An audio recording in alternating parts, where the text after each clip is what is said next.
Horacio, ¿qué tal?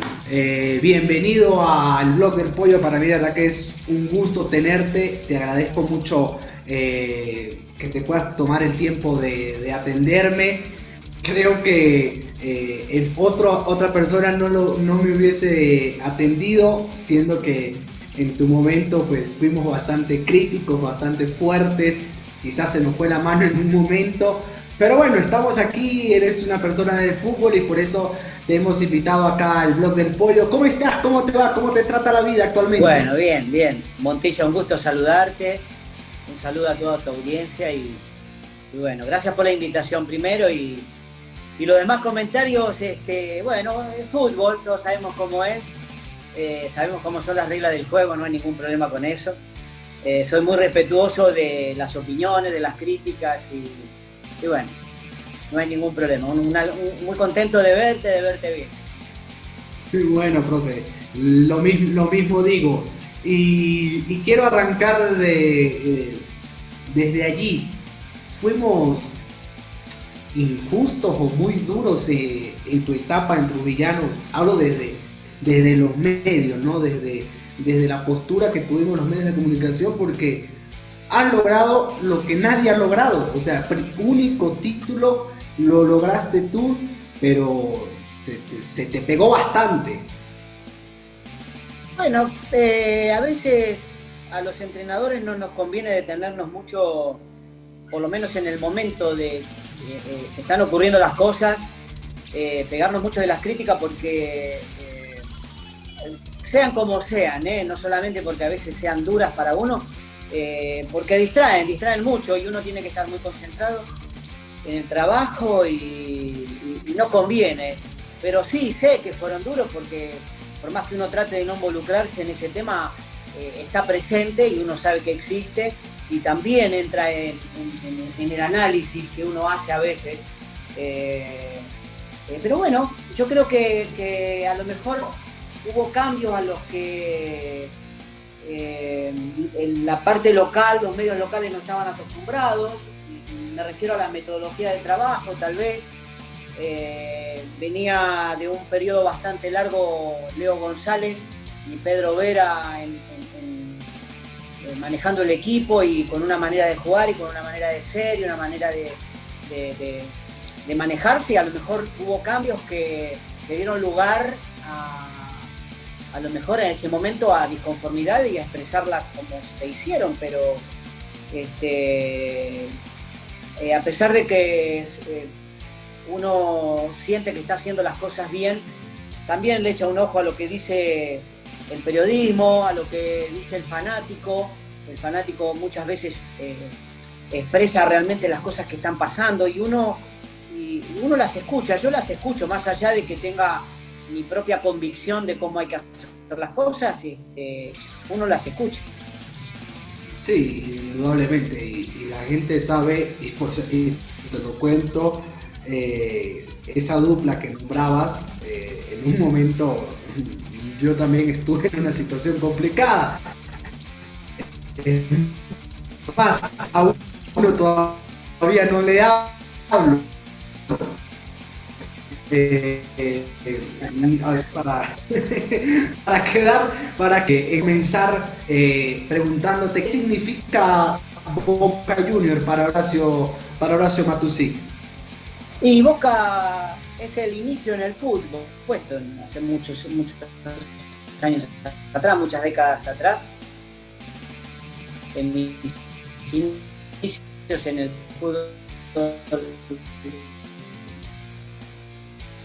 que fueron profesional. Entonces Boca me dio la oportunidad a las inferiores y la oportunidad de llegar a primera división. Creo que recuerdo que está presente, por más que pasen los años, las décadas, en mi manera de ver el fútbol, una pasión, una forma de vida. Boca te marca, ¿no, Horacio? Y siempre se te recuerda. Yo recuerdo perfectamente cuando iba a jugar Troyanos la Copa Libertadores y se iba a enfrentar a River, siempre te relacionaba Y ahora te paso boca a Maradona, a Diego. ¿Qué es Maradona? Bueno, fue hasta que apareció Messi eh, el mejor jugador del mundo. Después están los dos o los tres con Pelé también en la opinión, en el gusto de cada quien, pero de poder entrenar, de poder compartir y creo que es uno de los mejores que vi. No vi otro, por decirte, no vi otro. A Messi lo veo de lejos, a Pelé no lo vi y lo veo en videos. A Messi uno tiene la suerte de disfrutarlo hoy, pero con Diego fue diferente y creo que no vi otro jugador ni parecido. Vi muy buenos jugadores, pero ni parecido a Maradona. Creo que tiene en el fútbol argentino una diferencia con todo el mundo muy grande. Un líder impresionante. Y bueno, Diego es Diego, está en la palestra de todo el mundo por su forma de vida, pero como jugador para mí indiscutiblemente es el mejor que vi, el mejor. Claro, Horacio, porque además se puede decir que sos privilegiado. Jugaste con Maradona y ves a Messi jugar en tu vida. Se puede decir que sos privilegiado. Son tan distintos estos jugadores, así que vos lo ves en un entrenamiento, con cualquier situación que te hacen en la práctica y luego la desarrollan en el juego, que terminan marcando una diferencia abismal, ¿no? Sí. Mentalmente son muy rápidos para resolver, tienen la condición técnica y física para poder resolver muy rápido en espacios muy reducidos. Por lo menos Diego tenía eso y tenía una zurda como la que tiene Messi, muy educada, muy precisa para la pegada, muy precisa para el pase, pero más allá de eso creo que son muy rápidos mentalmente para resolver situaciones que otros jugadores no la resuelven porque no la ven a la jugada, no la ven. Y creo que ellos tienen esa condición. Diego tenía esa condición de ver antes de recibir la pelota y la condición física técnica para resolverla después. Era maravilloso. Y bueno, tenía un biotipo muy especial. Creo que Messi es más rápido en la jugada corta, en el arranque corto es más rápido. Tiene más explosión en la zancada. Sí, tiene más explosión. Pero bueno, la época que Diego jugaba, el fútbol no era tan explosivo como es ahora.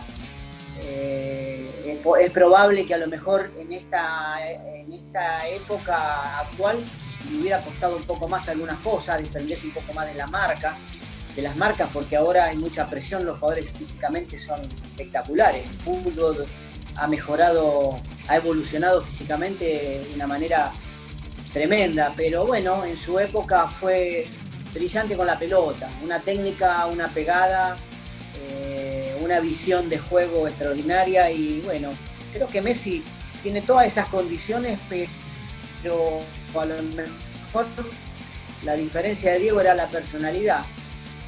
Diego fue un líder desde muy joven. Diego vino a Boca, por ejemplo, con 21 años y ya era un líder de vestuario, porque ya tenía 5 años de primera en Argentinos Juniors, él debutó en el año 85. Entonces, creo que por ahí hay una diferencia que a lo mejor los hace diferentes, o a lo mejor encontrás justificativos en algunas cosas en la diferencia entre uno y otro. Creo que Messi fue, en cuanto al liderazgo, muy superior a Messi, muy superior. Claro, porque además también tiene que ver todo con el tema de dónde venís, ¿no? Tiene que ver eso. Maradona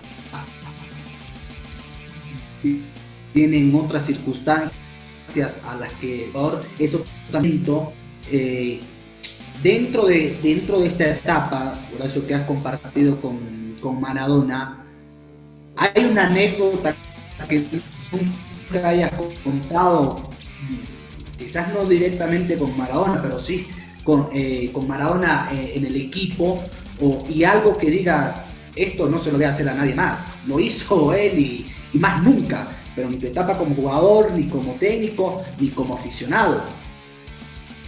Bueno, con él se vivían anécdotas todos los días, y más en ese plantel que había en Boca, que era de realmente personajes, había personajes del fútbol argentino extraordinarios. Estaba Miguel Brindisi, estaban los Bogatti, Cabezón Ruggeri, había personajes, sí, había personajes espectaculares del fútbol, jugadores de mucho nivel, de selección, que ganaron todo, que bueno, me tocó compartir la suerte de poder compartir con ellos una etapa. A mí no me dio por alguna causa o por otra para alcanzar otro nivel a nivel futbolístico, aunque jugué muchos años, pero bueno, hay cosas que hacen una diferencia en su momento y que hay jugadores que alcanzan un nivel. Bueno, a mí me tocó jugar con jugadores que los veía en figurita cuando era más chico, cuando tenía 15, 16 años, 14 años, y uno juntaba los álbumes y juntaba las figuritas de esos jugadores que después me tocó ser compañero. Eso para mí fue un sueño. Y creo que las mayores anécdotas que vivimos, o los mejores momentos que a mí me tocó vivir, fue por Japón, por Malasia, por China. Estuvimos 30 días, jugamos 10 amistosos, y fue algo maravilloso, algo extraordinario. Jugamos contra la selección de Japón un par de veces, contra la selección de China, después con la selección de Malasia, anduvimos por todo Oriente, después vinimos a Centroamérica. Bueno, duró 30 días. Bueno, pasaron 1.000.000 de cosas. Y hablando de Diego, por ejemplo, él estaba tan integrado con el grupo que vos lo ves de afuera y lo ves diferente a todos, y te imaginás que a lo mejor no comparte las tonteras, por darle una denominación a las cosas que pasan continuamente en un plantel. Por ejemplo, un día él llevó a esa gira a toda su familia, ¿no? A la esposa, la novia era en su momento, los dos hermanos, Hugo y Lalo, que después jugaron fútbol profesional también. Uno de ellos jugó acá en Venezuela. A los padres de él los llevó a esa gira, él llevaba a toda la familia a esa gira y compartíamos mucho. Entonces, por ejemplo, cuando fuimos a Japón esa vez, fue en el mes de enero del año 82. En la zona oriente era invierno, mucho frío, demasiado frío, muchísimo frío. Entonces teníamos tiempos libres y nadie quería salir porque hacía mucho frío, demasiado los inviernos allá, demasiado duros. Entonces estábamos dentro del hotel y era un lobby grandísimo en el hotel y jugábamos a la escondida, como los niños, a las escondidas, porque era un lobby inmenso, lleno de columnas grandísimas y espacios. Y bueno, y Diego jugaba con nosotros a las escondidas, como un niño. Todos. O sea... que la gente no puede pensar sí, que no pasa. Sí, tenía facetas infantiles. Él tenía en ese momento 21 años. Era un chico joven. Y hacía lo que hace un chico a su edad. Lo que pasa es que él sufría ya una transformación que la tenía incorporada cuando enfrentaba al periodismo o alguna otra situación o a la dirigencia. Claro, otro personaje, se convertía en un personaje, Diego, pero cuando Diego era real, era un chico más, él, los hermanos peleaban, discutían, todas esas cosas. Un día me acuerdo que estaba en la habitación y se pegó mucho conmigo en esa gira uno de los hermanos de él, Lalo, que era el más pequeño, tenía creo que 16 años, era el más pequeño. Entonces, como yo era uno de los más jóvenes de la delegación, y nos fuimos con él y había una camioneta con unos japoneses afuera esperándonos y nos fuimos a la Puma, a la propia Puma en Japón, y dicen, nos metió ahí y nos dijo, llenen esos bolsos con lo que quieran. ¿Cómo con lo que quieran? Agarren lo que quieran.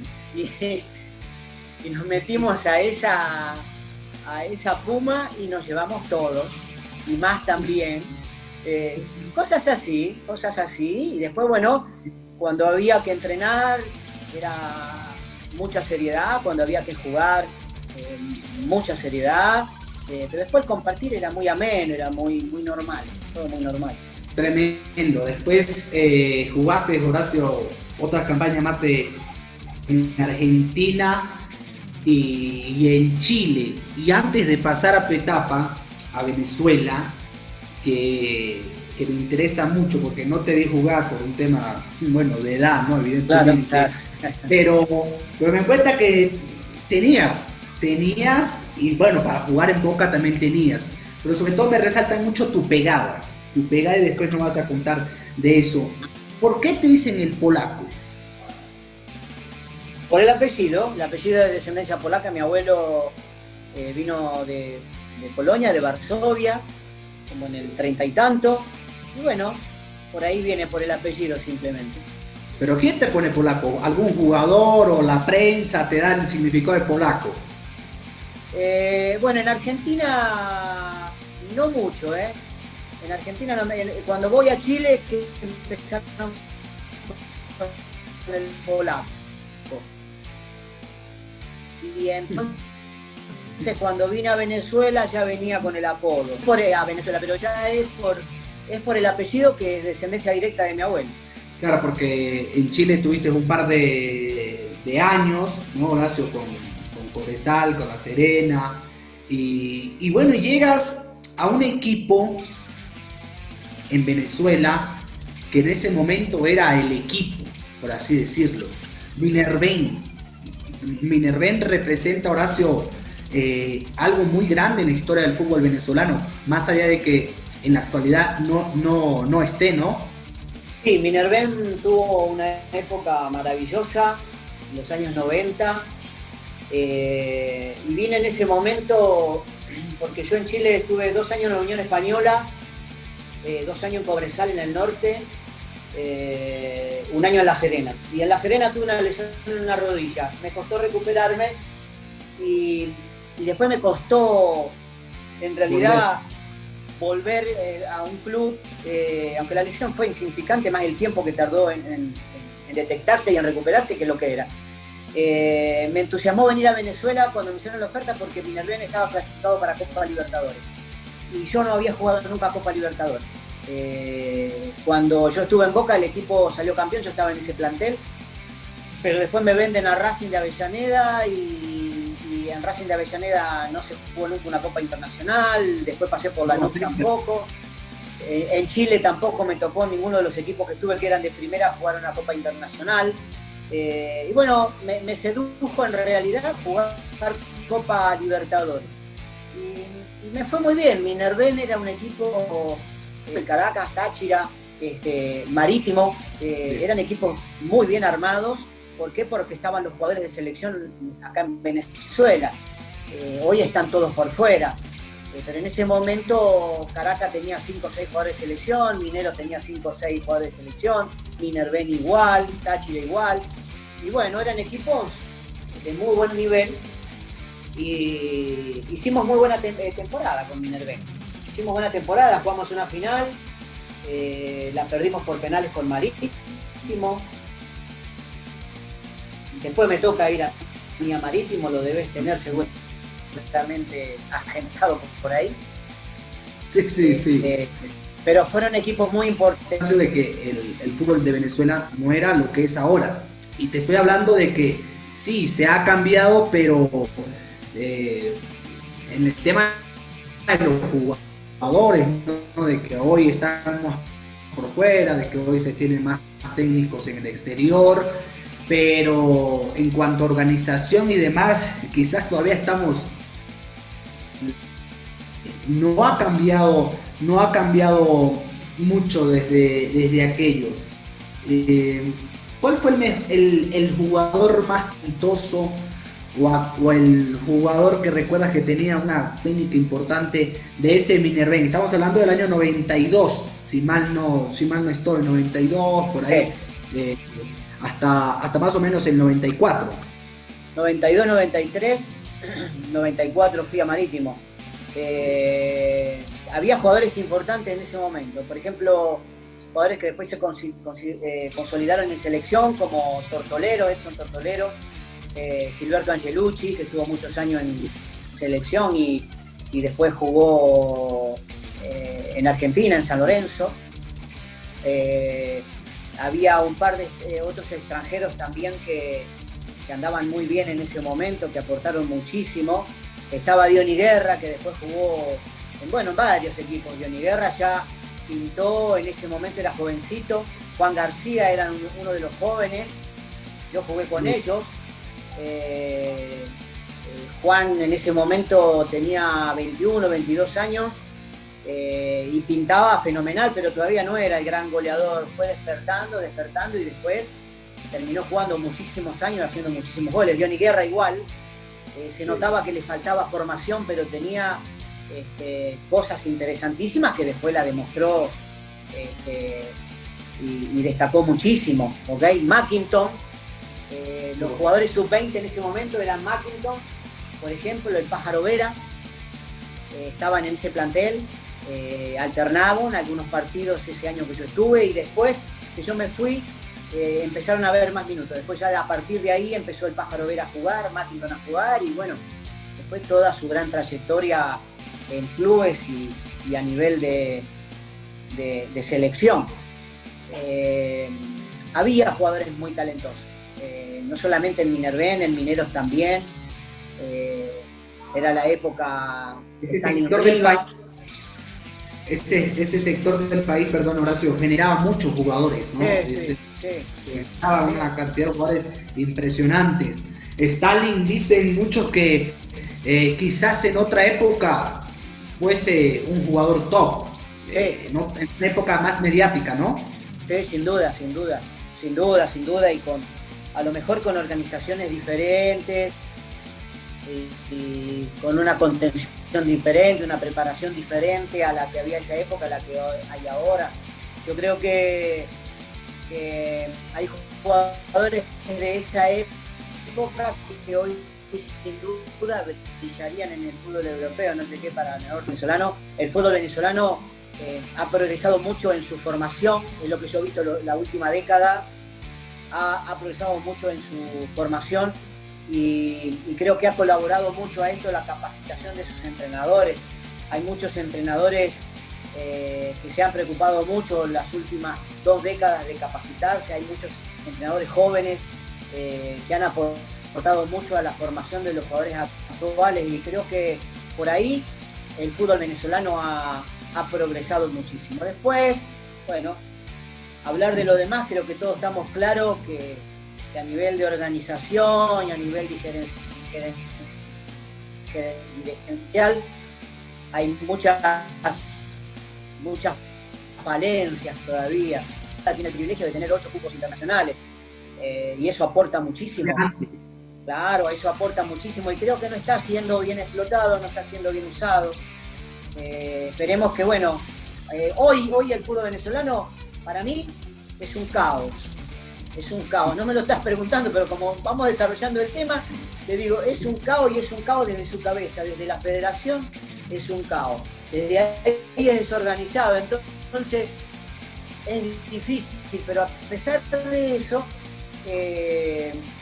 hay muy buenos jugadores y la formación viene bien. Te digo que hay clubes que sus categorías menores las están trabajando muy bien y creo que eso es muy importante. Sí, ya que entramos ahí de frente, bueno, después jugaste en el Marítimo, donde has compartido también con muchos grandes jugadores. Has tocado un tema de formación. Imagínate los jugadores de aquel momento con una formación correcta, con una formación adecuada que ya existía en Argentina, en Brasil, en otros países que hoy son lo que son por ese trabajo, que no es de ahora, es de siempre. Y el fútbol venezolano, Horacio, y vos como extranjero lo debes haber sentido y no sé si hasta padecido un poco más, porque hay nuestra estructura históricamente ha sido una estructura débil, una estructura con muchas falencias, donde si hay 3 equipos que trabajan las categorías menores, pero 7 no las trabajan. Entonces, y cuando el chico llega a primera, hay un contraste importante porque te tiran de golpe, pero sin ningún tipo de formación y por eso muchas diferencias. ¿Cuánto ha cambiado el fútbol venezolano desde tu etapa como jugador? Hablo desde la estructura, no desde la calidad de los jugadores y el nivel del juego, que evidentemente ha crecido. Desde la estructura de tu etapa como jugador, cuando llegas, ahora prácticamente toda una vida hecha en el país. Bueno, ha tenido que exigir la Conmebol a la federación para que la federación exija a los clubes que tienen que ser clubes y no equipos. Y un club se arranca formando con una cancha y una oficina propia. Así arranca un club. Y después tendrás tus categorías menores y cuando estés en condiciones de competir más arriba, vas a competir más arriba. Pero ¿a qué me refiero con esto simple que te estoy diciendo? A que hay que arrancar con infraestructura, ¿sí? Canchas de entrenamiento, tu propia oficina, tenés que tener tu espacio físico para empezar a trabajar y empezar a darle forma a las cosas. Y eso no llegaba nunca a Venezuela. Y ahora, con la licencia de clubes que todavía no termina de ser estricta la federación, porque la federación no termina de organizarse, todavía no puede, y en este momento menos, pero sí hay, te digo, en este momento, 5 o 6 equipos que están realmente preocupados de ser un club. 5 o 6. El que está realmente formado y es el mejor es el Caracas, y eso no lo voy a descubrir yo. Pero después hay otras instituciones que realmente están preocupadas de tener sus campos de entrenamiento para las inferiores, para su equipo, de tener una casa club, para no solamente depender de formar sus inferiores con jugadores de su ciudad, sino que a lo mejor tener la posibilidad de traerlos del interior y tenerlos ahí, o si son de su ciudad, tenerlos ahí para alimentarlos bien, para darles condiciones para que puedan apuntar al fútbol profesional, porque esa es la idea. Te digo que hay 5 o 6 equipos hoy realmente preocupados por eso. Caracas, Zamora, La Guaira, Atlético Venezuela, Academia Portocabello, y ahí paramos. Táchira podés sumar. Y ahí paramos. Entonces, Venezuela tiene un torneo de 20 equipos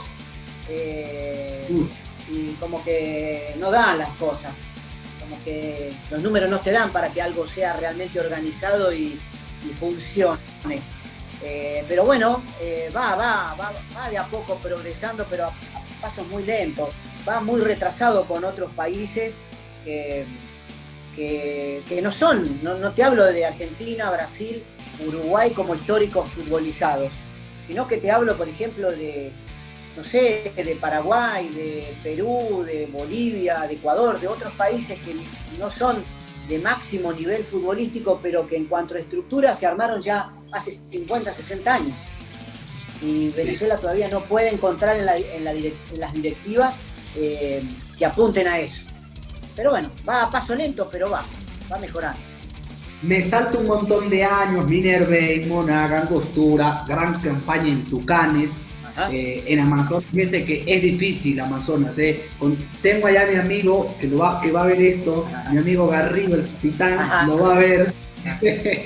Un abrazo para Garrido. Difícil, no voy a decir más nada porque difícil, querido Garrido. No se la pasa viajando, no lo sufre tanto. Y te escuchaba hablando de toda la estructura, casa club. Te pregunto, ¿cómo quedas campeón con Trujillanos? O sea, ¿cómo quedas campeón con Trujillanos si de todas esa serie de elementos o situaciones que has nombrado no había absolutamente, o no había prácticamente nada, porque hay una oficina, sí, 2 trofeos, hay un banderín, pero con una estructura casi que nula, queda campeón y por primera vez. Bueno, yo creo que eso deja en claro que lo más importante que tiene el fútbol son los jugadores. Son los jugadores y la pelota. Para jugar fútbol se necesitan los jugadores y la pelota. Después, los demás acompañamos. Yo en lo que me corresponde, ustedes los medios de comunicación en lo que le corresponde, el fanático desde su punto. pero lo más importante que tiene el fútbol son los jugadores, y creo que un poco pasa por ahí lo de Trujillanos. Ya que tocaste Tucanes, no lo quiero saltar a Tucanes porque fue para mí una etapa como entrenador muy importante, y destacar a Tucanes como organización. Era extremadamente detallista. La presidenta, que era esposa del gobernador de Amazonas, sí, y bueno, era extremadamente organizada. Te sorprendía con un montón de cosas. Tú ibas a arrancar la pretemporada y tenías todo. Lo que pasa es que Amazonas es muy difícil allá. Es muy lejos, es muy difícil llegar, hace mucho calor. Creo que al final le supimos sacar provecho a un empeño que la presidenta tenía, que era de jugar a las 3 de la tarde con 40 grados. Le supimos encontrar la vuelta y sacar, no sé si ventaja, pero supimos hacer de eso una buena localía. El segundo semestre de primera división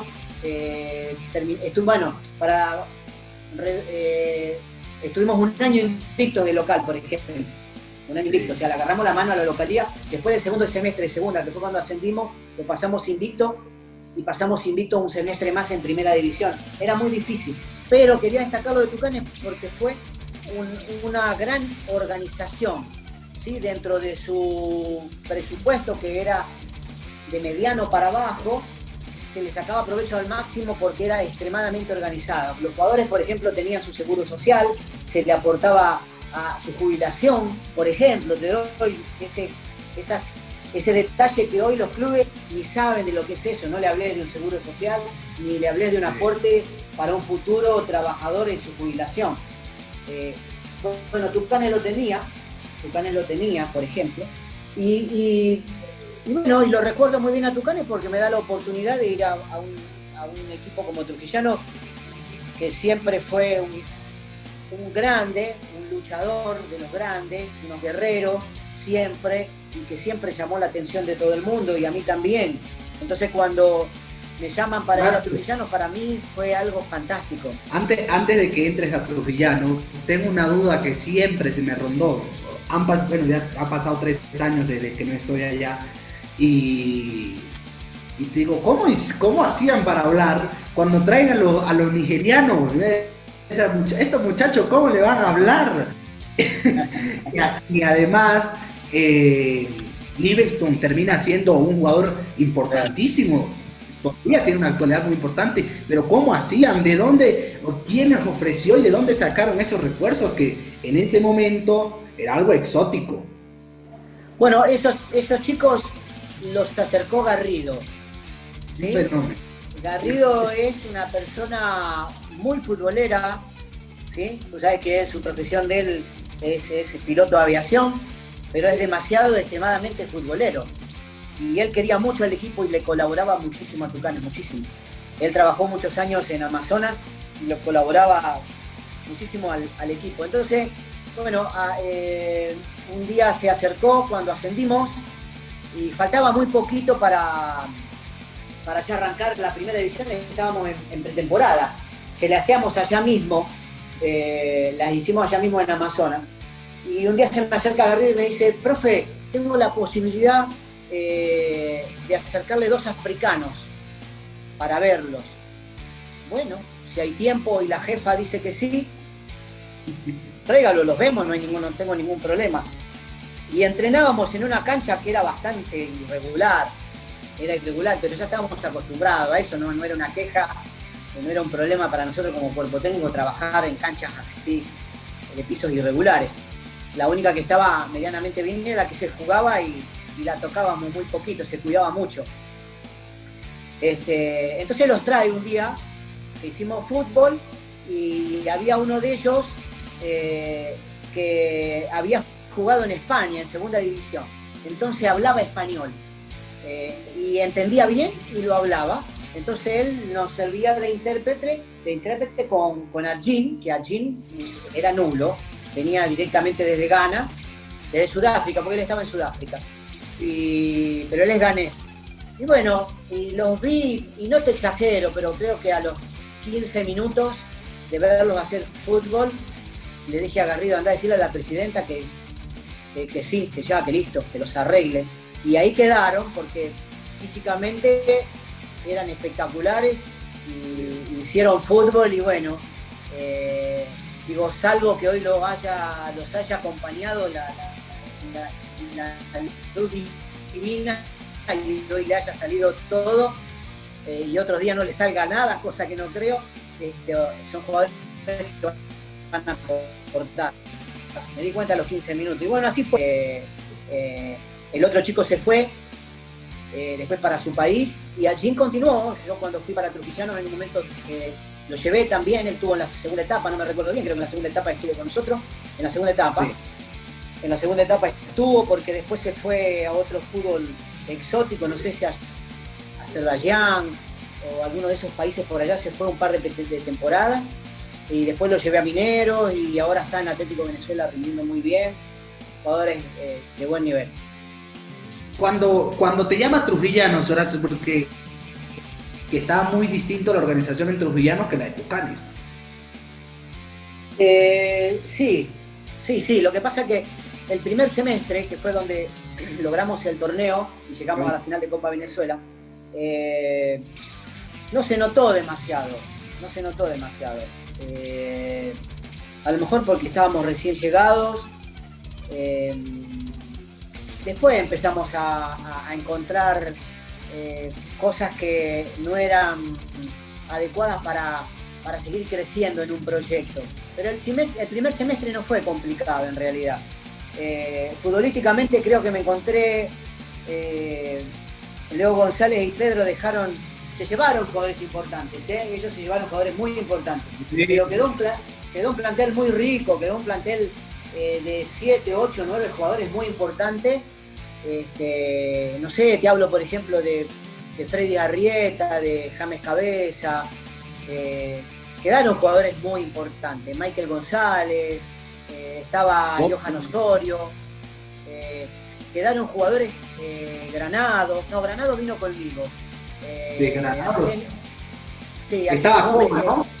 Sí, Bayona, estaba Harold Herrera, o sea, había un plantel importante que bueno,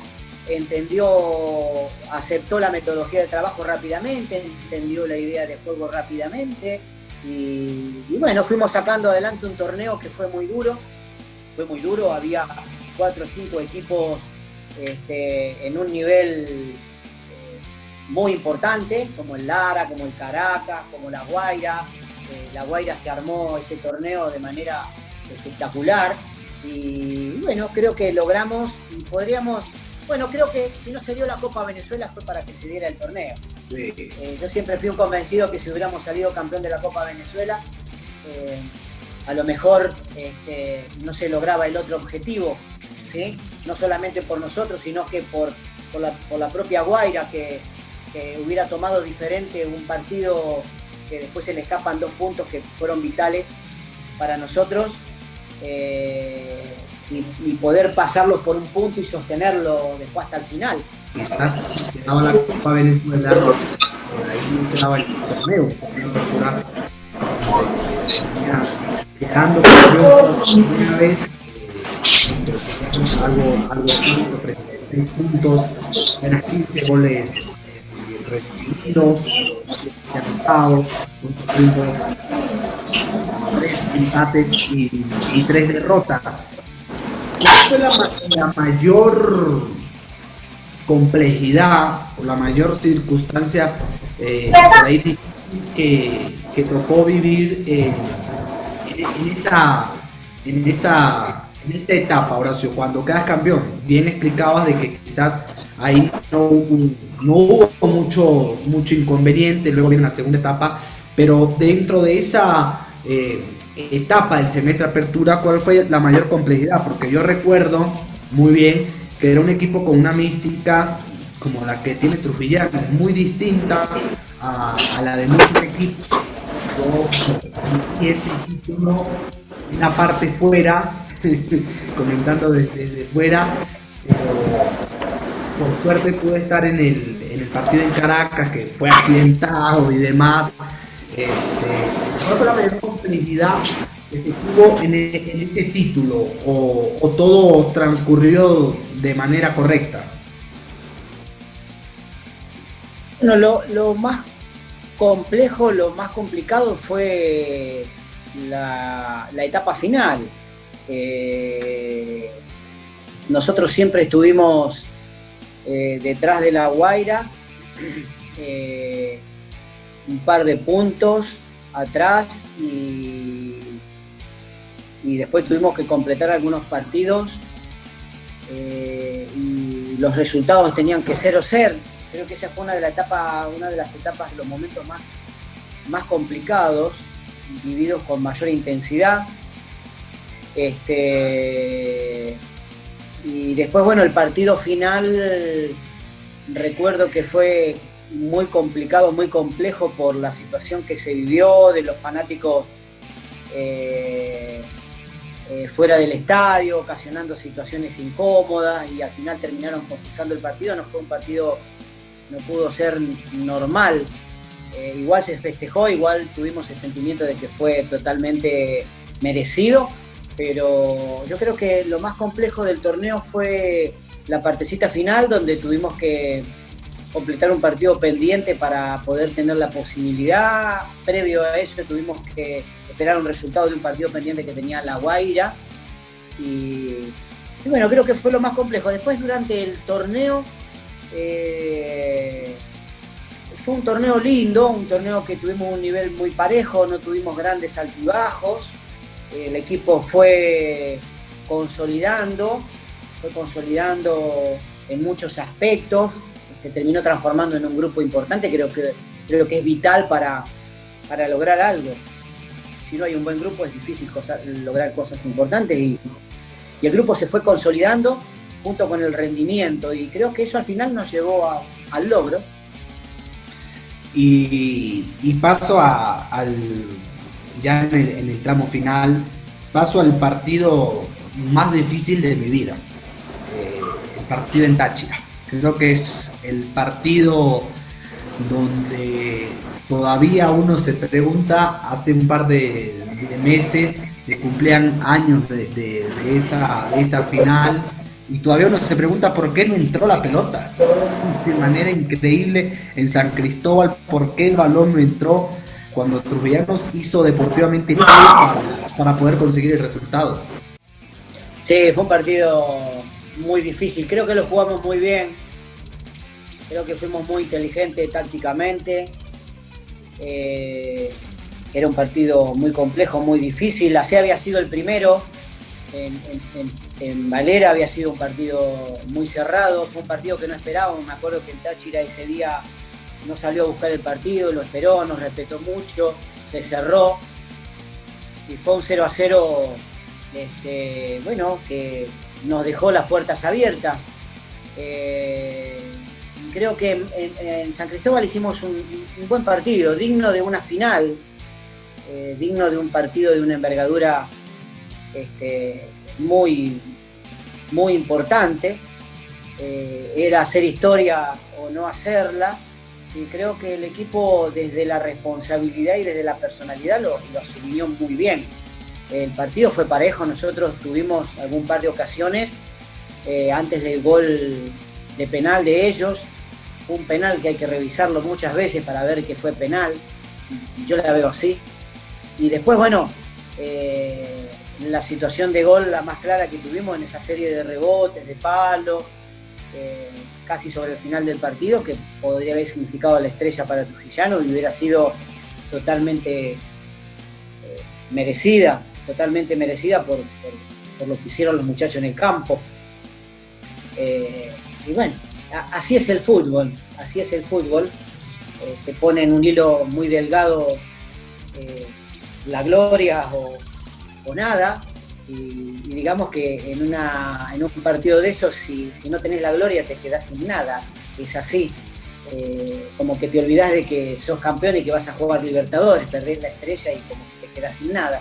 Pero bueno, es una gran experiencia para todos y la verdad que cuando uno lo recuerda, duele. Yo lo siento todavía.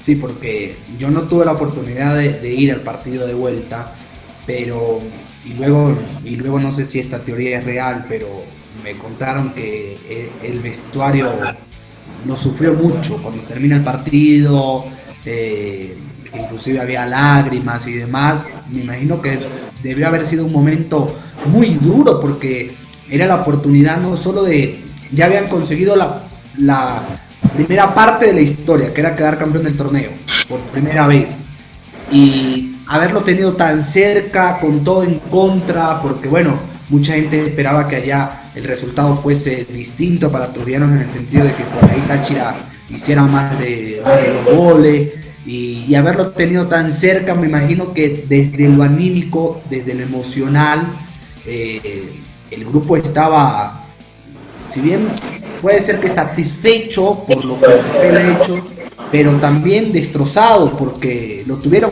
ahí a esto. Sí, sí, no, lo que yo recuerdo es que el plantel quedó muy triste. Vi muchos jugadores llorando en el vestuario al final. Yo recuerdo, lo tengo. Muchos jugadores llorando. Pero bueno, es así, el fútbol es así.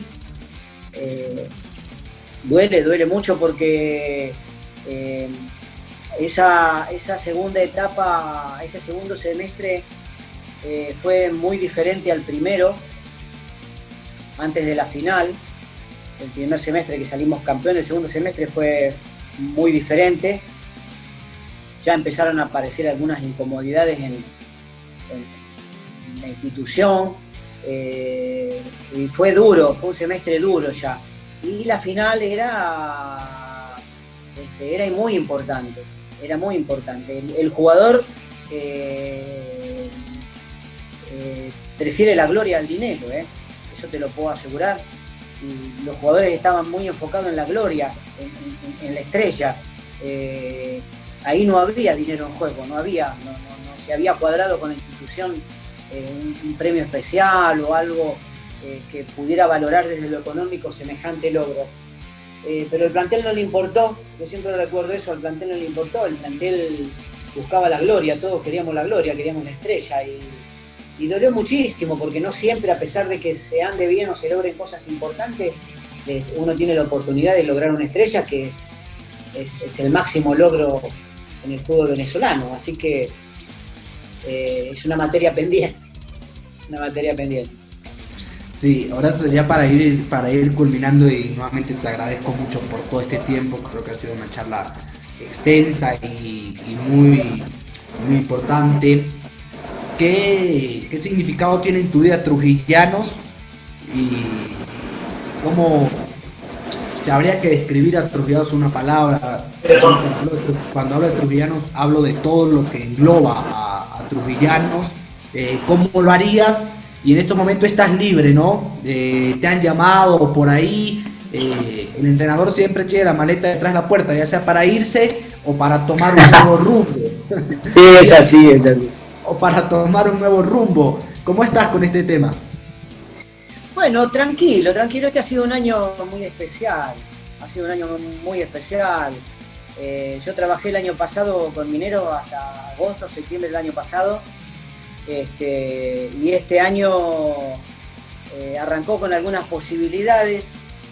Tenía muchas ganas de irme a trabajar fuera de Venezuela, tuve alguna oportunidad por fuera, pero no se terminó de concretar, y después luego cayó la pandemia y como que nos congeló a todos en muchos aspectos, así que por ahora estoy tranquilo. Es probable que este año no logre trabajar, tengo muchas ganas de trabajar. Así que bueno, enfocado mis pensamientos en realidad en el año que viene, aunque los entrenadores de un momento a otro estamos adentro, estamos afuera, viste cómo es. Pero en realidad quiero que termine este año porque ha sido un año difícil para todos en general, y esperemos que el 2021 nos traiga cosas diferentes y bueno, que venga el trabajo. Que venga el trabajo, tengo muchas ganas de trabajar. Trujillanos ha sido muy importante en mi carrera como entrenador. Ha sido muy importante. Soy muy agradecido de la oportunidad, a pesar de que me quejo de cosas. Volví en una segunda etapa en el 2017, 2018 y hubo cosas que se hicieron muy bien. Primero nos salvamos del descenso, llego para salvarnos del descenso.